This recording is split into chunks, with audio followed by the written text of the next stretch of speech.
Isan'ireo valan-javaboary nahasarika mpisidika maro tao anatin'ny vanim-potoanan'ny fanamariana ny datin'ny 4 Jona iny ny valan-javaboary ny Mandraka amin'ny lalam-pirenena faharoa ny RN2 ao amin'ny distrika Manjakandriana iny. Raha miala eto Antananarivo moa izany dia mandalo amin'ny mahazo iny, mihazo any Ambohimankely, Ambohimalaza, Karion, Sambaina, izay mbola azo lazainao maro vohitra maitso mava ny tandavan'ala samihafa hatreto. Afaka an'ireo dia io ny valan-javaboary ny Mandraka, feno karazan-javamaniry mitsabo ao, karazam-borona tsy fahita toy ny tony fandika lalany tony. Io koa ny loharano sy ny farihy, fa ny isan'izay voalaza ho tena mahasarika indrindra ireo mpandalo dia ny hijery ireo karazan-gidro.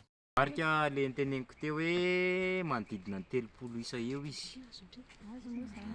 Izay no zatra olona fa ankoatran'izay misy an'ilay mbola tena soavazy be tsy zatra olona, vao matazan'olona lavitra izy dia efa mitsoka. Ny voankazo amin'ny resaka lémurien dia tsy foto-tsakafo fa ohatritsika manao goûter sy desera ihany. Fa ny tena sakafon'ireo dia ravina forêt primaire eo amin'ny 2 amby 30 karazany eo isan'andro no hohanin'ny anankiray.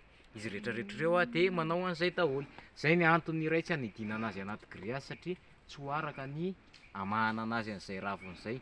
Raha ao anaty grillage mantsy izy manodidina 18 taona ihany izy dia efa maty.